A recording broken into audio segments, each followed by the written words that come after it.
السلام عليكم ورحمة الله وبركاته، ازيكم عاملين ايه؟ يا رب تكونوا بخير. معاكم كريم الشيخ. اتكلمنا في الحلقة اللي فاتت عن قصتي مع الثانوية العامة وحياتي طول تالتة ثانوي وعملت ايه والامتحانات والكلام ده. وطبعا قلت لكم في جزء تاني عشان الفيديو اللي فات كان طويل، حوالي 24 25 دقيقة. فعشان ما نطولش عليكم قلت لكم هنعمل جزء تاني، فده الجزء التاني من قصتي مع الثانوية العامة. فلو انت ما اتفرجتش على الفيديو الاولاني روح اتفرج عليه علشان ده تكملة ليه. طيب اللي اتفرجوا على الفيديو اللي فات عرفوا ان انا فترة الامتحانات في امتحانات وقفت معايا شوية. طبعا فلازم هنزل في النتيجة. طبعا زي ما قلت لكم والدي كان حاطط لي طموح، او مش عايز اقول لكم فوق، كان فكرني هطلع اول جمهورية الكلام ده. بس طبعا خذلته. ماشي. بس طبعا غصب عني، يعني انا قلت لكم اللي حصل في الفترة الاولى، بس برضو ده مش مبرر. تمام. لكن اي نعم اثر عليا شويه وكده، بس ده مش مبرر، ومش ما اقدرش اقول عليه لحد دلوقتي ان هو مبرر. لا، انا غلطت، وان انا اهمل ده بالنسبه لي انا شيء يعني مش عايز اقول لكم. فانت مهما يحصل معاك طول تالت ثانوي عادي، اركنه على جنب، مذاكرتك لوحدها في ناحيه، افضل ذاكر مهما يحصل معاك. فالمهم جينا يوم النتيجه، بعد ما خلص الامتحانات بقى ورحنا مطروح وجينا والكلام ده. يوم النتيجة، ليلة النتيجة بالليل اللي هو كان يوم السبت بالليل، ظهرت نتيجة العشرة أوائل على الجمهورية. فلقيت والدي بيتصل عليا بيقول لي ازيك يا كريم عامل ايه؟ قلت له الحمد لله. قال لي الأوائل على الجمهورية ظهرت. قلت له ما شاء الله. قال لي ده في 5 جايبين 100%. قلت له ما شاء الله ألف مبروك. قال لي ما الامتحانات سهلة اهي وفي ناس بتقفلها، ما انت كنت بتيجي تقول لي امتحانات صعبة ليه؟ فقلت له دي قدرات بقى يا حاج، معلش. قال لي معلش، طيب ماشي ماشي. قام قافل السكة. يا دوب عمل معايا كده، انا بطني وجعتني، سبت الولاد وروحت على البيت. انا طبعا انا خايف ليلة النتيجة دي، والله العظيم هتحسوا بيها اي حد مكاني او سنتي، يعني اي حد في الفترة دي ليلة الامتحان طالما العشرة اول ظهر وهو هيظهر بقى الصبح، دماغه بقى بتفضل تتشتت بقى، والدنيا وقلبان في دماغك. المهم انا روحت على البيت، دخلت الأوضة بتاعتي وقلت ايه، امدد شوية على السرير. فضلت بقى افكر ازاي دول جابوا 100%. طب ما مش غل ولا حقد، لا، بفكر بقول طب انا اشمعنى انا، يعني كانت الامتحانات صعبة معايا وبتاع، اكيد انا هملت، اكيد انا ما ذاكرتش كويس، اكيد انا وايه. وفضلت عاتب في نفسي لحد ما ايه، لحد ما نمت. صحيت على الفجر، رحت صليت الفجر ورجعت، ما نمتش تاني. فيوم الحد ده عندنا سوق في البلد، فوالدتي صحت الساعة 6 لقتني لسه صاحي. قالت لي انت صاحي ليه؟ قلت لها مستني النتيجة وكده. فدعت لي وطمنتني وكده وطبطبت عليا وقالت لي طب انا هروح السوق وارجع ايه قبل ما النتيجة تظهر ان شاء الله. المهم ايه، مشيت على السوق من هنا، انا نمت على الكنبة. بص انا هشرح لك اليوم بالتفصيل عشان اليوم ده ما بتنسيش. فنمت على الكنبة وايه، مستني بقى النتيجة. قالوا لنا هتظهر بعد الظهر وكده. فانا نايم عادي الساعة 8. فعيني غفلت لحظة كده، فلقيت والدي جاي من جوه بسرعة كده ويصحيني، كريم كريم كريم اصحى. قلت له نعم في ايه؟ قال لي هات رقم جلوسك والرقم القومي بتاعك. قلت له اشمعنى؟ قال لي في حد هيجيبها لك من الكنترول. قلت له طب ما نستنى حاجة لحد ما تظهر واحنا نبقى نجيبها. قال لي لا لا لا، هو هيكلمني تاني. فهو بيقول لي كده، لقيت الراجل بيكلمه بيرن عليه تاني. فهعمل ايه، خد الرقم اهو ورقم البطاقة اهو. ودخلت مع الأوضة، فهو بيملي الراجل الرقم وكده، قال له دقيقة وهرد عليك. أنا واقف، والله العظيم أنا واقف، مش مفيش أعصاب. من كتر ما مفيش أعصاب قعدت على الأرض كده، وعمالة وش عرق بقى وضغط ومفيش. بص أنا خايف، والله العظيم خايف. ووالدي عمالة يدعي على السرير كده، هو قاعد وخايف. يا دوب الرقم رن من هنا، قلبي حسيت إن قلبي وقف. ما خلاص بقى، انا الراجل هيقول الرقم خلاص ما فيهاش. فال لقيته اتصل، قال اعمل حاج، مبروك مبروك مبروك مبروك، ابنك رفع راسك. فوالدي عمال يقول له كام، هو يقول له مبروك، حلاوتي فين، وهو يقول له كام. قول بس كام وانا هعمل لك اللي انت عايزه. فقال له 96%. يا دوب قال له الرقم ده، انا اتصدمت بس مش صدمة كبيرة. ليه؟ لان انا كنت حاطط 97، 96 ونص يوم ما انزل خالص. المهم، يا دوب قال له 96 من هنا. فوالدي سكت. فالراجل قال له ايه يا عم سكت ليه؟ ده رقم زي العسل ومبروك وكمان مش عارف ايه. قال له طيب ماشي، الله يبارك فيك ومتشكرين والكلام ده، وقفل معاه السكه. ما انا زي والدي كنت حاطط لنفسي رقم عالي. يعني انا كنت بقول لنفسي 97%. بس طبعا التصحيح والكلام ده انا كنت منزل لنفسي درجه يا جدعان في كلمه كتبتها غلط. يعني درجه الفقه والنحو والكلام ده كانت كلمه كتبتها غلط، وفي الاخر لما النتيجة ظهرت وجت في المعهد لقيتني مقفل المواد دي، والدرجات اللي انا نازل فيها في حاجات تانية ما كنتش حاسبها. ف 96 من 97 و98، فصدمة كبيرة فعلا. فلقيت والدي قام ساكت كده وقاعد على السرير، لقيته عينه دمعت. ما فيش كلمة قالها لي يعني ايه حصل خير، كويس اللي ربنا جابه حلو او كده، لا سكت خالص. فانا انا زعلت على نفسي شوية، بس زعلت على زعله هو اكتر بقى، واثر في نفسيتي اكتر. ففضلت بقى اخدت نفسي وبقى بره، طلعت فضلت اعيط. طب انا اللي جابوا 100% دول انا انزل عنهم 4%؟ طب ليه؟ هم احسن مني في ايه او كده؟ هم كانوا بياخدوا دروس، انا باخد دروس. هم كانوا بيذاكروا، انا بذاكر. بس طبعا ربنا بيدي كل واحد على قد تعبه، تمام. فانا كنت نفسي ان انا افرح والدي الفرحه اللي هو كان محتاجها. يعني 96 مش وحش، بس مش حلو. فاهم ازاي؟ يعني 96 بالنسبه لي مش حلو، بس برضه مش وحش. هو كان كل خوفه عن ايه؟ ان انا ما ادخلش طب. ليه؟ لان السنه اللي قبلنا كانت سنه كورونا، طبعا كانت نص المناهج محذوفه، والشباب دخلوا امتحان. التنسيق بقى رفع لان معظم الدفعه كانت امتحانات متسربه والموضوع اللي احنا عرفناه ده. فمعظم السنه دي جابوا مجاميع عاليه، فكان الطب من 97 ونص او معرفش كان قرب من 98. فوالدي خوفه كله ان انا ما ادخلش الطب، يبقى انا كده مستقبلي اللي انا رسمه لنفسي او اللي هو رسمه لي خلاص احنا ما دخلناش. فحتى فضل يقول لي نجيب من كلية خاصة او كده ودخلت كلية خاصة. قلت له يا والدي ما ينفعش، انا ان شاء الله هدخل طب. ما ت- سيبك من السنة اللي فاتت، في السنة اللي قبلها كانت من 95 ونص، والسنة اللي قبلها كانت 95 ونص، وهكذا. ما تربطش نفسك بسنة معينة، كل سنة وليها ظروفها. فهو برضو طبعا خايف. فطلعت بره عيطت شويه وكده. فوالدي جت من السوق لقتني قاعد عمال اعيط. ايه جبتها ولا ايه؟ عملت ايه؟ لا قلت لها 96. مبروك ومش عارف ايه، وفضلت تحضني. امال انت زعلان ليه وبتاع؟ فقلت لها بابا زعلان جوه ومش فرحان. فقامت دخلت عليه يا حاج معلش ده الحمد لله اللي ربنا جابه حلو معرفش ايه، وهو ساكت مفيش كلام. جم الناس طول اليوم يباركولنا وبتاع، وهو ظهر عليه اللي هو زعلان جدا وان هو مش فرحان بالنتيجة. فالناس كل حد يجي 96 عندنا في البلد حاجة كبيرة فعلا. بس ان هو اتصدم فيا ان انا فعلا كان مستواي اعلى من كده، وان انا ما عملتش لمستواي ده. ففعلا صدمت والله. يوم كان صعب عليا اقسم بالله. لحد ما جم مين؟ شباب بقى اللي هو كان دكتور احمد سعيد مكي وعمار ابو الحاج والناس دي، شباب اكبر مني في البلد، كانوا جايبين 95 ونص ودخلوا طب يعني. فجم بقى هدوني وهدوا الحاج وقالوا ان شاء الله خير. السنه دي المجامع مش عاليه، ده شفنا على الفيس ان معظم الشباب يعني برضه في الرينج ده، مفيش كتير فوق ال95. فان شاء الله الطب السنه دي غير السنه اللي فاتت خالص، وما تقلقش والكلام ده. وفضلوا يهدوني يعني وكده.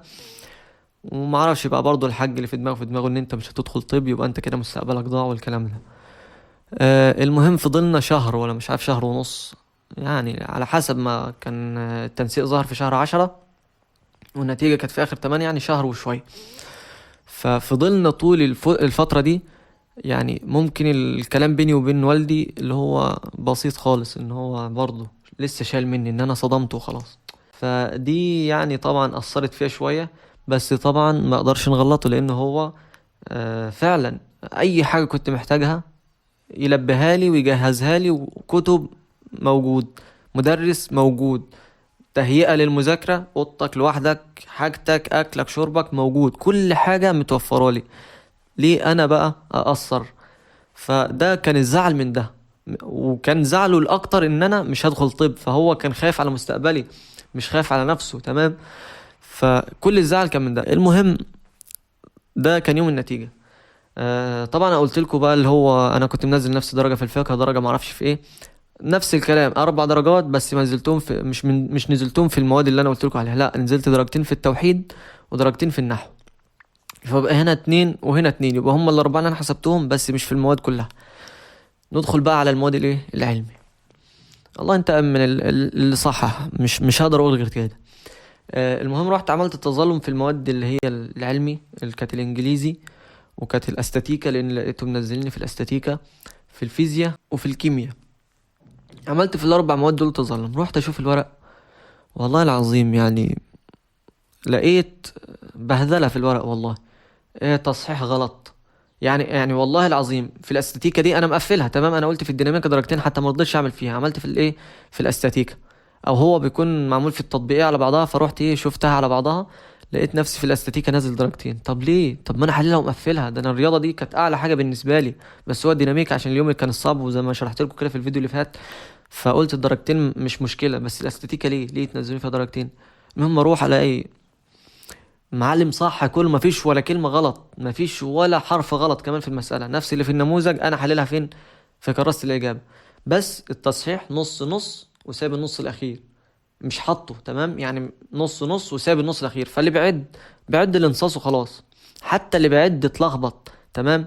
يبقى أنا كده الدرجتين بتوعي راحوا فين؟ في اللي بيصحح محطش نص، واللي بعد ساب النص. وكان في مسألتين نفس الكلام كده. فبقى انا كده 1.5. ال1.5 ما عندناش احنا في الازهر ان انت تحط 1.5، لا انت يا 1 يا 2. فنزلوني النص عشان ابقى ايه نزل درجتين، المفروض يرفعوني نص درجة، لا هم نزلوني نص درجة. فروحت وعملت التظلم، جالي في الاخر ايه درجة من الاستاتيكا. ليه الدرجة اللي هي بتاعت ايه بتاعت العدد، ما هم ما بيصححوش التصحيح ده في قضية، فهم جابوا لي بتاعت العدد، انما بتاعت التصحيح ما هو مش حاطط النص، هيجيبه منين؟ هيحطه من نفسه؟ لا هو بيعد النموذج الدرجات اللي جوه ويقارنها باللي بره، لو في زياده بيضيفها وخلاص على كده. فالمهم جالي درجه في الاستاتيكا. الدرجه التانية ما رفعتش قضيه، خلاص يا عم سيبك منها. الفيزياء لقيت نفسي نازل 8 درجات. ايه يا عم 8 درجات ليه؟ هو 8 درجات ايه يا جدع؟ ده انا حالل الفيزياء كلها ما سبتش ولا سؤال. فالمهم لقيت الاسئله فين؟ كان يوم الامتحان بتاع الفيزياء دخل لنا رئيس اللجان، دخل وقال لنا ايه، اوعى حد يشخبط في الورقة، اللي هيشخبط في الورقة هتروح لجنة خاصة وما اعرفش ايه، والسؤال اللي ما تشخبط عليه غلط، والسؤال المحلول في الاخر غلط، فانت اللي تحله ما تشخبطش عليه، اكتب في اخر السؤال في المسودة اللي هي المسودة اللي ورا، اكتب فيها حل اخر للسؤال كذا كذا كذا، وما تشخبطش على الاولاني. فانا قلت له حتى في الاخطر؟ قال لي حتى في الاخطر ما تشخبطش قدام خالص. قلت له خلاص ماشي. المهم اروح في الفيزياء الاقي نفسي نازل 8 درجات. ال8 درجات دول فين؟ في 5 درجات بالعدد، يعني انا المفروض انزل 3 تمام، انا كنت حاسب 6 برضو في الكلام ده، فالمفروض انزل 3. بعد ما رحت هشوف ايه الورقة التصحيح عامل ايه، لقيت في اخر في المسودة اللي هو كان الراجل بيقول لك عليها ما تشخبطش قدام، اللي قدام طبعا غلط واللي ورا هو الصح، فما شخبطتش قدام، لقيته معلم لي على القدام غلط، واللي ورا حاطط خط تحت الاجابه كده، خط خط خط، ومش مديني عليها درجه، واللي ورا هو اللي في نفس نموذج الاجابه، بس ما ادانيش عليها درجه. ليه؟ لان انا ما شخبطتش على اللي قدام. قعدت حاسبن على ربنا يسامحه بقى. ف5 درجات كاملين علشان ما شخبطش على الاجابه اللي قدام وحطيتها ورق على طول. فلما تكون انت متأكد ان الاجابة دي غلط، شخبط عليها قدام بشكل كده ظاهر، واكتب حل اجابة السؤال كذا كذا في الاخر علشان يديك عليها الدرجة تمام. لكن طالما انت ما شخبطتش قدام يبقى كده الدرجة راحت عليك حتى لو اللي ورا ايه غلط. نروح فين؟ في الكيمياء. لقيت كلمة والله العظيم التعريف كله صح ما عدا كلمة، لقيته حاطط تحتها خط كده غلط، ما ادانيش نص درجة، لا غلط درجة كاملة. ماشي درجة في الكيمياء، انا كنت نازل درجة في الكيمياء في ايه، فكنت عامل اصلا انا مقفلها، فبرضه قلت الدرجة بتفرق، فنزلت درجة عشان الكلمة دي كلمة واحدة والله متغير مش فاكر، كانت من كيميائية عملتها ميكانيكية، او ميكانيكية كتبتها كيميائية، فما اعرفش مش فاكر والله الكلمة، بس لقيت هي تحتها خط لسه فاكر مكانها انا، فمحطوط عليها تحتها خط وايه، ونزلت الدرجة بسبب كده. الانجليزي انا حاسب ان انا انزل درجة بس فين؟ في الاخطر بس كده، ودرجة في الباراجراف عشان الباراجراف ما حدش بيقفله. المهم اروح لقيتهم منزلين لي درجتين كاملين في الباراجراف مع اني كاتب لهم صفحة ونص، وكلهم ما شاء الله. كنت انا يعني مهتم قوي بالكلمات الجديدة ومهتم ان انا اكتب القواعد صح وكده، ومكتر في الكتاب على قد ما اقدر عشان ما ينزلونيش غير درجة. لقيتهم منزلين لي درجتين، يا عم مش مشكلة. اروح الاقيهم منزلين لي درجة في الديالوج، ودرجة كمان يبقى 4 درجات. يا عم ليه؟ طيب يا عم حرام عليك، هي الدرجة ديت شوية؟ الدرجة دي ودتني اسيوط، عارف يعني ايه مشوار 8 ساعات من الشرقية لاسيوط، ولا 10 ساعات على حسب ما هركب ايه، علشان درجة. الدرجة دي كنت ودتني دمياط ساعة ونص ولا ساعتين من عندي. 3 درجات كنت رحت القاهرة. فحرام عليك، ليه تنزلني الدرجة دي؟ والله حلل كل حاجة كويس وكل حاجة تمام، ليه انت يعني طالما ما فيش مدرس للمادة دي صححها، اجل يا عم التصحيح لبعدين. ما تجيبليش واحد تاني وتديله نموذج الإجابة وقول له صحح منه، واللي صح يعمله صح واللي غلط يعمله غلط. والله حرام اللي بيحصل في الأزهر ده. المهم قلت الحمد لله وكده. فبعد التظلم ده جالي درجة واحدة في الاستاتيكا، لان هو اللي كان فيها ايه، العدد غلط، انما التصحيح لازم ترفع فيه قضية عشان تتصحح تاني وهكذا. يوم التنسيق بقى يعني كان يوم، شوف يوم النتيجة كان عامل ازاي، زي ما شرحت لك كده، يوم كله كآبة ومفيش فرح خالص. فجي يوم التنسيق بقى برضه نفس الكلام، على اعصابك، وانت خلاص مصيرك هيتحدد النهارده، يا تدخل كده يا تدخل كده، يا الكلية اللي انت كان نفسك فيها، يا تدخل بقى كلية تانية وانت ايه، انت ونصيبك فيها. المهم احنا عندنا 3 كليات في الازهر، 3 كليات طب في القاهرة وفي دمياط وفين في اسيوط. انا كنت ناسي اسيوط دي، وبعدين انا مفكر اسيوط دي فين، زي مثلا تفاهنا بعد الزقازيق عندنا يعني جنبنا، مفيش ساعة ونص من البيت عندي. فمش في دماغي ان اسيوط دي في الصعيد، تمام، انا في دماغي ان هي اسيوط هنا وهنا. فحتى يوم التنسيق نسيت ان في كلية طب في اسيوط. انا مفكر في، بس عشان صحابي هنا في البلد في دمياط والقاهرة، فانا مفكر الطب في دمياط والقاهرة. التنسيق ظهر، قال لك ايه، طب القاهرة 627، تمام. طب دمياط 625. العبد لله جاب كام؟ 624. الطب راح مني على درجة. والدي لقيته زعل كده برضه شوية، وايه، خلاص بقى، ما هو نصيبي كده، ما هو زعلان اصلا كده كده، اللي هو طول الفترة اللي فاتت كان زعلان، بس بقى زعل شوية ان انا خلاص ما دخلش طب، هدخل طب اسنان وكده، وهو كان نفسه ان انا ادخل طب بشري. لقيت مين اللي بيتصل عليا؟ لقيت الاستاذ محمد علي بتاع الرياضه بيتصل عليا بيقول مبروك انت جالك طب اسيوط. قلت له ايه اللي طب اسيوط؟ هو من كام؟ قال لي 622. على الفرحه اللي حلت في البيت، لقيت والدي قام ناتش مني التليفون، ومبروك الف شكر يا استاذ، الله يبارك فيك ومش عارف ايه. شوف انت بقى اللي كان مكبوت وعلى قلبه اللي هو خلاص، وفجأة انطلق. لقيت بقى الاحضان والبوس والكلام ده. كان يوم ما يتنسيش برضه. فشتان بين يوم النتيجة ويوم التنسيق. يعني كانت فرحة، حتى والله من كتر الفرحة اللي كان والدي فيها. كان فرح ابن عمي يوم ايه، يوم الاربع، والتنسيق ظهر يوم اتنين، تمام، يعني يوم الاتنين ظهر التنسيق، وفرح ابن عمي لحنا يوم الاربع. من كتر فرحة والدي ركبنا العربية بتاعة ابويا بعد العصر، وخدت حماية ورحنا على اسيوط. انا مفكر اسيوط دي ساعتين 3 من البيت وخلاص على كده. فضلنا طخين مشوار 7 ساعات بالعربية لحد ما وصلنا اسيوط. قلت له يا انت جايبني فين يا عم؟ مش هكمل هنا، انا مش هقدر اكمل. قال لي لا، مكان ما تتحط امشي ومش عارف ايه، اعتبر نفسك في جيش، اعتبر نفسك. من كتر فرح خدنا ورحنا مشوار 7 ساعات عشان يجيب لي السكن بتاع الايه، بتاع الجامعة وكده، لان الكلية كانت هتبدأ السبت، فاهم يعني، احنا الاتنين الكلية كانت هتبدأ السبت 10/10. فما فيش وقت. فلو احنا دخلنا الفرح هو مش عارف يجي معايا، وهو كان نفسه يجي بقى يشوف الكلية، يشوف لي سكن وهكذا. وصلنا اسيوط الساعة 1 بالليل. رحنا بياتنا في مكان كده، كان اي كلام، لحد الصبح. وفضلنا بقى الصبح نلف على سكن وما اعرفش ايه، ورحنا الكلية. فعايز اقول لك ان انت الفرحة اللي كانت فيه، شوف خدنا مشوار وكانت على قلبه زي العسل، تمام. فقلت لنفسي وانا كده يعني، مش عارف من البداية ان انا افرحه واخليه يفرح الفرحة دي من البداية. كنت جبت المجموع اللي هو كان عايزه، كنت شديت على نفسي شوية، بس يلا الحمد لله. فعايزكم تشدوا حيلكم، ما تبقاش اهو غير حوالي 20 يوم اللي بتوع الازهر. الامتحان بتاعكم 1/6. فشدوا حيلكم والله العظيم، الفرحة بتكون حلوة قوي. الفرحة بالنتيجة بالذات ما تتعوضش، حتى لو جالك بعد كده في القضية او التظلم 1 و2%، اليوم النتيجة نفسه ما بيتعوضش، تمام؟ الفرحة فيه ما بتتعوضش والله العظيم. فشدوا حيلكم، اهلكم محتاجين ان انتوا تفرحوكم، وانت نفسك محتاج تفرح، محتاج ان انت تدخل كلية احلامك اللي بتحلم بيها من البداية. فحلمك يستحق تعبك، فاتعب، اتعب شوية كده اليومين دول، ما تنامش خالص، 4 ساعات كفاية. وشد حيلك على قد ما تقدر، حل كتير، حل نماذج تدريبية كتير، لان انت مهما تكون حافظ هتدخل الامتحان لو انت ما حلتش كتير مش هتعرف تحل، هتتصدم من الامتحان. لو احنا جبنا ناس كده بتحل كتير وناس بتحفظ كتير، اللي بيحل كتير هو اللي هيجيب درجة عن اللي بيحفظ، لان الحل بتكون انت متعود على الامتحان هيكون عامل ازاي. فحل كتير، جيب كتب حل وحل فيها، بس كده. ده كان يوم النتيجة، وربنا عوضنا بعد كده في التنسيق، ودخلت الكلية اللي انا بحلم بيها. وربنا ما بينساش حد، ده اللي انا عايز اقوله لكم. وشد حيلكم وربنا يوفقكم ان شاء الله. يلا، السلام عليكم ورحمة الله وبركاته.